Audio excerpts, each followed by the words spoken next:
నేను మీ అందరికీ తెలుసు, ప్రజా రాజధాని అమరావతి ఉద్యమంలోనూ లేదా గత 5 ఏళ్ల చీకటి పరిపాలనకు సంబంధించిన జరిగిన దళితులపై జరిగిన దాష్టీకాలకు సంబంధించిన ఆత్మగౌరవ ఉద్యమంలోనూ రాష్ట్రంలో ప్రజలు కానీ, నా దళిత బహుజన కులాలు కానీ నన్ను సదా ఆశీర్వదించి దీవించి ఆ ఉద్యమానికి అండగా నిలబడిన సంఘటనలు, నా అడుగులు, నా నడక అన్నీ కూడా మీకు తెలుసు. ఈ సందర్భంగా చాలా తొలిసారిగా ముఖ్యమంత్రి చంద్రబాబు నాయుడు గారు గురుతరమైన ఎంతో బాధ్యతతో నాకు ఆంధ్రప్రదేశ్ రాష్ట్ర సోషల్ వెల్ఫేర్ బోర్డు చైర్మన్గా నియమించిన సందర్భంగా ఈ పవిత్రమైన తెలుగుదేశం పార్టీ ఆలయంలో తొలిసారిగా మీడియా మిత్రులతో మాట్లాడుతున్న శుభ సందర్భంగా ముఖ్యమంత్రి చంద్రబాబు నాయుడు గారికి, డిప్యూటీ ముఖ్యమంత్రి పవన్ కళ్యాణ్ గారికి, మంత్రి లోకేష్ గారికి, భారతీయ జనతా పార్టీ నాయకులకి, పెద్దలందరూ కూడా హృదయపూర్వక నమస్కారాలు, ధన్యవాదాలు. మిత్రులారా, ఈ రోజున ఒక పెద్ద అంశం మీద రాష్ట్ర ప్రజలతో మీ ద్వారా మాట్లాడేందుకు ముందుకొచ్చాను. ఏమిటా విషయం అంటే, ఎప్పుడో ఓ కొత్త జంట పెళ్లి చేసుకొని పెద్ద ఆయన కనిపించింది కదా, దీవిస్తే బాగుంటుందని పెళ్ళికొడుకు అనుకొని భార్యని వెంటబెట్టుకొని పెద్ద ఆయన మమ్మల్ని దీవించు అని అడిగిందంట. వెంటనే ఆ పెద్ద ఆయన ఏమన్నంటే, నీ భార్య ముండమోయినుగాక అని దీవించిందంట. అంటే అమరావతి విషయంలో జగన్మోహన్ రెడ్డి గారి లీలలు కానీ, వైసీపీ సోషల్ మీడియా గోలలు కానీ ఎంత పచ్చి అబద్ధంగా ఉన్నాయంటే, ఎంత దుర్మార్గంగా ఉన్నాయంటే, లాగి కొట్టిన, లాగి తన్నిన, 2024 ఎన్నికల్లో రాష్ట్ర ప్రజలు ఎగిరెగిరి తన్నిన బుద్ధి మారలేదు. కించిత్తు ఆలోచన కూడా లేదు. ఈ రాష్ట్రంలో అబద్ధానికి కూడా అబద్ధం ఎలా మాట్లాడాలో నేర్పగలిగే నేర్పు జే గ్యాంగ్ మీడియాకు ఉంది. అబద్ధం కూడా తాను అబద్ధం ఆడాలంటే, వైసీపీ నాయకులారా నేను ఎలా ఆడాలి అబద్ధం అని అడగాలి. జగన్మోహన్ రెడ్డి గారి దగ్గరికి వెళ్ళి, జగన్మోహన్ రెడ్డి గారు అబద్ధం ఎట్టాడాలో చెప్పండి అని అడగాలి. అప్పుడు జగన్మోహన్ రెడ్డి గారు చాలా చక్కగా పోసగుచ్చినట్టుగా చేతులు ఇలా కట్టుకొని ఇలా చూసి 11 ఎలా వచ్చినాయో అర్థం కాక చెప్పినట్టుగా అబద్ధాన్ని చెప్తాడు. అమరావతి మీద కేంద్ర ప్రభుత్వం గెజిట్ నోటిఫికేషన్ ఇవ్వటానికి పార్లమెంటులో బిల్లు పెట్టాలని రాష్ట్ర క్యాబినెట్ ఆమోదించింది. దానిని కేంద్రానికి పంపింది. ఇది అంశం. దాని మీద ఈ బిల్లును ఎలా పెట్టాలి, 2014లో విభజితమైన ఈ రాష్ట్రానికి 14 తారీఖుతో పెట్టాలా లేదా ఏ తారీఖుతో పెట్టాలని ఒక సందిగ్ధం వచ్చి కేంద్ర ప్రభుత్వం మళ్ళీ ఒక మారు రాష్ట్ర ప్రభుత్వాన్ని వివరణ అడిగింది. ఆ వివరణకే ఆనందపడిపోయి, సంతోషపడిపోయి, ఇక అమరావతి గజెట్ నోటిఫికేషన్ లేదు, ఇదిగోండి వాళ్ళ మానస కరపత్రిక, అమరావతి బిల్లు తిప్పి పంపిన కేంద్రం, అమరావతి వెనక్కి. ముఖ్యమంత్రి చంద్రబాబు నాయుడు గారికి షాక్. నిజానికి అమరావతి మీద ఏ దాడి జరిగినా అది రాష్ట్రం మీద జరిగిన దాడి. అమరావతికి ఎవరు అపకారం తలపెట్టినా అది రాష్ట్రానికి సంబంధించిన అపకారంగా భావించాలి. గత ఉద్యమంలోనే చెప్పాం, నేడు చెప్తున్నాం. అమరావతి అంటే 29 గ్రామాలు కాదు. 29 గ్రామాలు చాలా సౌభాగ్యంగా ఉన్న గ్రామాలు. వాళ్ళ సౌభాగ్యాన్ని, వాళ్ళ పసుపు కుంకుమలని, వాళ్ళ తరాల కన్నీటిని, తరాల నేలల్ని రాష్ట్ర సౌభాగ్యం కోసం ఇచ్చారు. ఈరోజు అమరావతి మీద ఏదన్నా బిల్లు పాస్ అవ్వలేదు అని అనుకోండి, రాష్ట్ర ప్రజలు బాధపడాలి. ఒక ముఖ్యమంత్రి చంద్రబాబు నాయుడు గారికే బాధ కాదు, రైతులు బాధపడాలి, రాష్ట్రంలో 3 ప్రాంతాలు బాధపడాలి. అంతే తప్ప ఆనందపడకూడదు. ఈ రాష్ట్రంలో అన్ని రాజకీయ పార్టీలు మేధావులు, సంఘాలు, సమస్త సామాజిక వర్గాలు అమరావతి ఉండాలని కోరుకున్నాయి. ఆ నిదానంతోనే 24 యుద్ధానికి వెళ్ళినాయి. సిద్ధం అనుకున్న వాళ్ళకి బుద్ధి చెప్పినాయి. మళ్ళీ ఇప్పుడు అమరావతి మీద ఏది జరిగినా జగన్ సోషల్ మీడియా విపరీతమైన దుష్ప్రచారం. ఆ బిల్లు పాస్ అవ్వకూడదని ఒక ఆనందం. ఈ రోజున ఒక్కసారి మీరు గతంలోకి వెళ్తే 2014 ఉమ్మడి ఆంధ్రప్రదేశ్ విభజన చట్టం ఏం చెప్తుంది? 10 సంవత్సరాల పాటు తెలంగాణ రాష్ట్రానికి, ఆంధ్రప్రదేశ్ రాష్ట్రానికి హైదరాబాద్ ఉమ్మడి రాజధాని.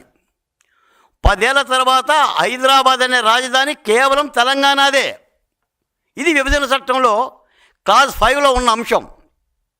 అంతే తప్ప 10 ఏళ్ల వరకు ఆంధ్రప్రదేశ్ రాజధాని కట్టుకోకూడదని కాదు. 11వ సంవత్సరంలో కట్టుకోమని చెప్పాల బిల్లులో.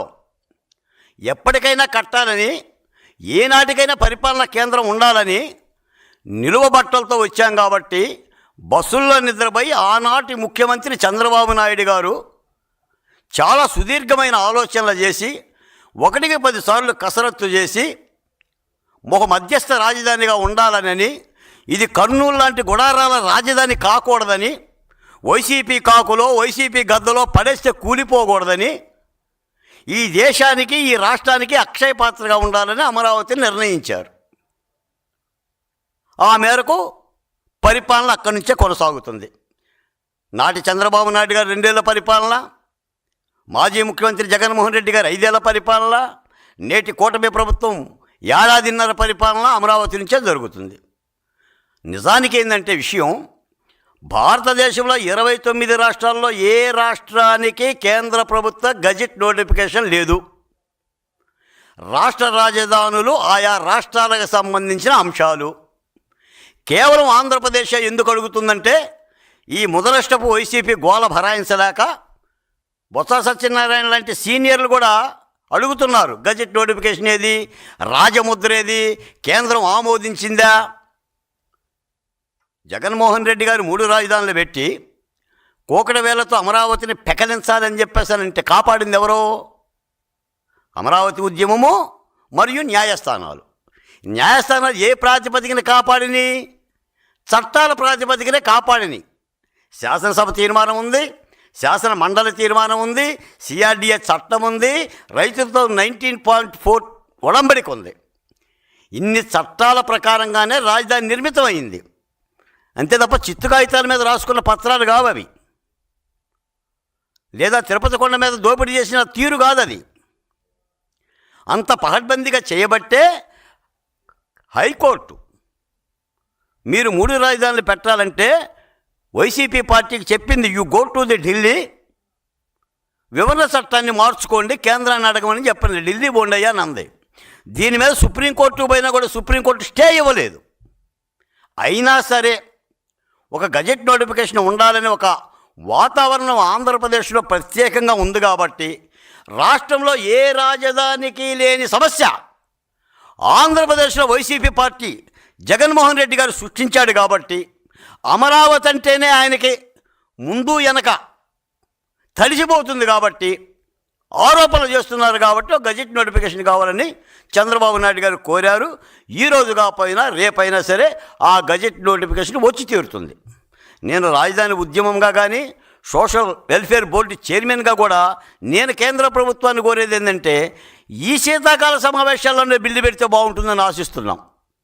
ఎందుకంటే దీన్ని కాలయాపన అయ్యే మేరకు వైసీపీ పార్టీ యొక్క రోతగోల అంతా ఇంత కాదు.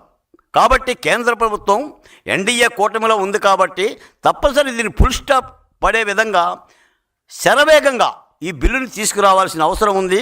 చాలా దుర్మార్గమైన ప్రచారం. ఎవడో అంటాడో ఒకడు, చంద్రబాబు నాయుడు గారు పని అయిపోయింది, ఇంకోడు అంటాడు అమరావతికి నోటిఫికేషన్ రాదు అంటే ఎంత గొంతెమ్మ కోరికలంటే, శుభం పలకరా పెళ్లి కొడక అంటే ఇందాక సామెత చెప్పినట్టుగా ఒక్క శుభం పలికిన పాపాన లేదు. నిన్న మొన్న కూడా నేను మీడియాలో చూసా, జాతీయ మీడియాకి జాతి మీడియా గగ్గోలు. జాతీయ మీడియా ఏంటి, జాతి మీడియా ఏంటి? అసలు ఈ అనేవాళ్ళది ఏ జాతి, ఏ సంకర జాతి? ఒక్కొక్కడు అంటాడు విమానాలు రెడీ చేసుకోమంటాడు, వాడికి 450 కోట్లు వచ్చినాయి. ఇంకోడంటాడు పారిపోవడానికి సిద్ధంగా ఉండనంటాడు. వాడికి లెగిస్తే ఇంట్లో బువ్వగింజలంలో. ఈ రాష్ట్రంలో ఉత్తరాంధ్ర కానీ, రాయలసీమ కానీ, ఆంధ్రప్రదేశ్ కానీ ఈరోజే కార్యక్రమం జరిగింది. చంద్రబాబు నాయుడు గారి ఆధ్వర్యంలో ఒక అద్భుతమైన కార్యక్రమం. ఐటీ హబ్ని నిర్మాణం చేస్తున్నారు. అవకాశాల ఆంధ్రప్రదేశ్గా మారింది. నిన్నటిదాకా అభివృద్ధికి ఆంధ్రప్రదేశ్ దూరంగా ఉంటే ఈ రోజున అవకాశాల ఆంధ్రప్రదేశ్గా మారి అటు అమరావతి కానీ, అటు విశాఖపట్నం కానీ, రాయలసీమ కానీ ఎన్నో అభివృద్ధి కార్యక్రమాలు జరుగుతున్నాయి. ఈ సందర్భంగా ముఖ్యంగా రాష్ట్ర ప్రజలు గుర్తుంచుకోవాల్సిన అంశం ఏంటంటే, ఇది వైసీపీ పార్టీ అమరావతి మీద చేస్తున్న మరో దాడి. మళ్ళీ అమరావతిని రాష్ట్రానికి సంబంధం లేదంటూ, రాష్ట్ర ప్రజలకు సంబంధం లేదంటూ ఒక సామాజిక వర్గం పేరు మీద, లేదా ఒక ప్రాంతం పేరు మీద, లేదా 29 గ్రామాల పేరు మీద చేస్తున్న ఒక తప్పుడు ప్రచారం. ఈ రోజున రాష్ట్ర ప్రజలు ఆలోచించాలి. అమరావతిలో ఏ మొక్క పుట్టినా, ఏ పువ్వు పూసినా, ఏ కాయ కాసినా అది అమరావతి రైతులు ఒక్కలే భుజించరు, ఈ రాష్ట్ర ప్రజలు భుజిస్తారు. అక్కడ విట్ కాలేజీ ఉంది. ఈ రాష్ట్రంలో అందరు విద్యార్థులు ఉన్నారు. సీడ్ యాక్సిస్ రోడ్డు ఉంది. ఈ రాష్ట్రంలో ప్రజలందరి వాహనాలు నడుస్తున్నాయి. ప్రకాశం జిల్లా మీద, కృష్ణానది మీద ఒక బ్యారేజ్ వచ్చింది. రాకపోకలు అటు మద్రాసుకి, హైదరాబాద్కి జరుగుతున్నాయి. అంటే ఏది పుట్టినా అది ప్రజలకు సంబంధించిన అంశంగా భావించాలి. వైసీపీ పార్టీ మళ్ళీ అమరావతి మీద వికృతమైన దాడి చేస్తుంది. నిన్న కేంద్ర మంత్రి పెమ్మసాని చంద్రశేఖర్ గారు ఆ మాట చెప్పారు. అంటే ఈ రాష్ట్రంలో వైఎస్ఆర్ కాంగ్రెస్ పార్టీకి శాశ్వతమైన రాజకీయ సమాధి కట్టాల్సిన అవసరం ఉంది అని. నేను మళ్ళీ చెప్తున్నాను, మంత్రి గారు ఒకసారి చెప్పారు, నేను 100 సార్లు చెప్తున్నాను. అమరావతి జోలికొస్తే 24లో గోరీ కట్టారు ప్రజలు. మళ్ళీ అమరావతికి జోలికొస్తే 29లో రాజకీయంగా శాశ్వత సమాధి కట్టి తీరుతారు. అన్నీ కూడా ఒక దుర్మార్గమైన ఆలోచనలు విడనాడండి. ఇప్పటికీ మీరు రాజధాని మీద స్పష్టత లేదు. రాజధాని మీదే స్పష్టత లేకుండా ముఖ్యమంత్రి ఎక్కడ కూర్చుంటే అక్కడ రాజధాని అని, బాత్రూంలో కూర్చుంటే బాత్రూమ్ రాజధాని, బెడ్రూమ్లో కూర్చుంటే బెడ్రూమ్ రాజధాని, రిషికొండ మీద కూర్చుంటే రిషికొండ రాజధాని, ఫామ్ హౌస్లో ఉంటే ఫామ్ హౌస్ రాజధాని, ఇటువంటి ఒక దుర్మార్గమైన ప్రకటనలు చేసి, అపహాస్యం చేసి, ఆఖరికి బడి పిల్లలను సైతం ఆంధ్రప్రదేశ్ రాజధాని ఎక్కడంటే ABCD ఆప్షన్లు లేకుండా తూర్పు, ఉత్తరం, దక్షిణం, పడమర దిక్కులు చూసుకునేలా చేసిన ఒక దుర్మార్గమైన ఈ వైఖరితో మళ్ళీ అమరావతి మీద దాడి జరుగుతుంది.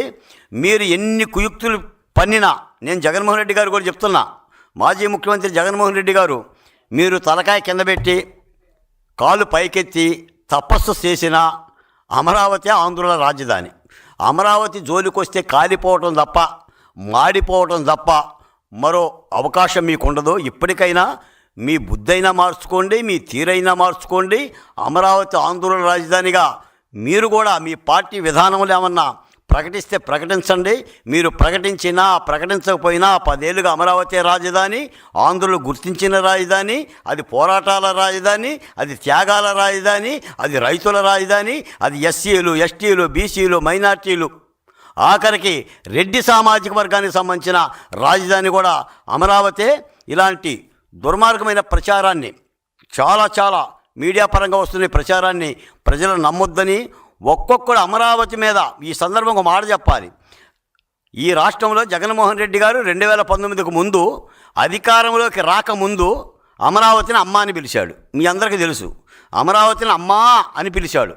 ఇక్కడ ఇల్లు కట్టుకున్నా, నేనే గూడు కట్టుకున్నా, నేను అమరావతిలో ఉంటాను అని అన్నాడు.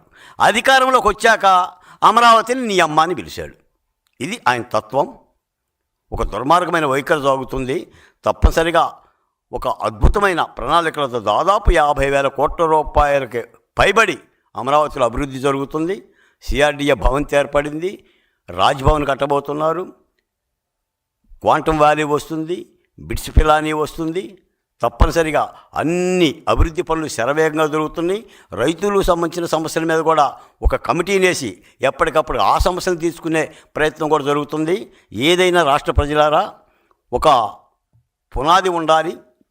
ఆయా రాష్ట్రాలకు రాజధానులు ఎలా అయితే అక్షరపాత్రో, తెలంగాణకి హైదరాబాదు, తమిళనాడుకి చెన్నై, కర్ణాటక బెంగళూరు, బాంబేకి మహారాష్ట్ర ఆర్థిక వనరుల నగరాలు, అలాగనే ఆంధ్రప్రదేశ్ కూడా అమరావతి ఒక ఆర్థిక వనరుగా, ఒక ఆలంబనగా తయారవుతుంది. తప్పనిసరిగా ముఖ్యమంత్రి చంద్రబాబు నాయుడు గారి యొక్క అభివృద్ధి కార్యక్రమాలని ఆశీర్వదించాలి, అర్థం చేసుకోవాలి.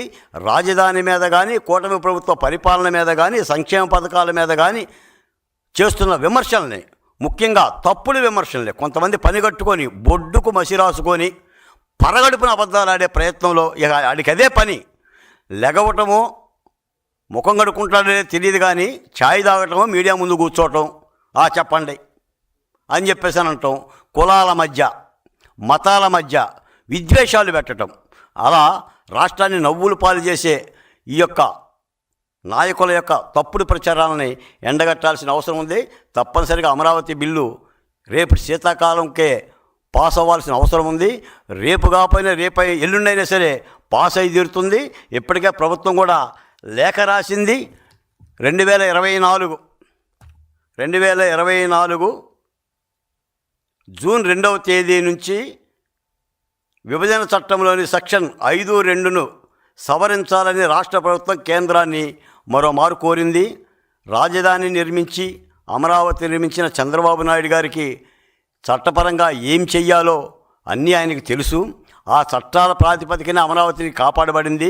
తప్పనిసరిగా కేంద్ర ప్రభుత్వం కూడా సత్వరం ఈ బిల్లుని, గజెట్ నోటిఫికేషన్ని పార్లమెంట్లో పెట్టి ఆమోదింపజేసి ఇక సమస్త రుగ్మతలకు, సమస్త ఆరోపణలకి అమరావతి మీద తెరదించాలని చెప్పేసి కేంద్ర ప్రభుత్వాన్ని, ముఖ్యంగా మోడీ గారిని, అమిత్ షా గారిని, కేంద్ర పెద్దలందరూ కూడా కోరుతున్నాను. నాకు ఈ అవకాశం ఇచ్చిన మిత్రులందరూ కూడా మరోమారు ధన్యవాదాలు తెలియజేస్తున్నాను. జై భీమ్, జై అమరావతి, జై ఆంధ్రప్రదేశ్.